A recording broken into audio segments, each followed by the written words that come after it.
அனைவருக்கும் அன்பான வணக்கங்கள். 11/6/2025 வைகாசி மாதத்தின் 28ஆம் நாள் புதன்கிழமை இரவு 8:59 வரைக்கும் கேட்டை நட்சத்திரம், பின்பு மூலம் நட்சத்திரம். பிற்பகல் 1:53 வரைக்கும் பௌர்ணமி திதி, பின்பு பிரதமை. இந்த நாள் சித்தயோக நாளாகவும் மரண யோக நாளாகவும் இருக்கிறது. இந்த நாளில் பரணி நட்சத்திரக்காரர்களுக்கும் கிருத்திகை நட்சத்திரக்காரர்களுக்கும் சந்திராஷ்டமம் நடைபெறுவதால் பேச்சில் கவனம் தேவை.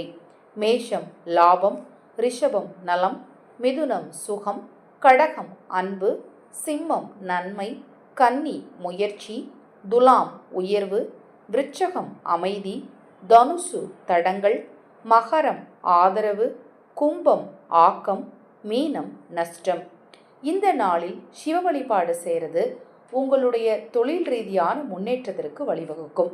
இந்த நாளில் சிவனடியார்களுக்கு நீங்கள் வஸ்திர தானம் செய்தால் உங்கள் வாழ்க்கையில் மகிழ்ச்சி பெருகும்.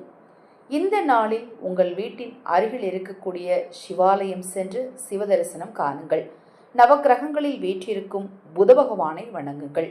புத பகவானுக்கு நல்லெண்ணெய் தீபம் ஏற்றி ஓம் புதாய நமக எனும் மந்திரத்தை 27 முறை சொன்னீங்க அப்படின்னா நீங்கள் நினைத்த காரியம் தடையில்லாமல் நடக்கும்.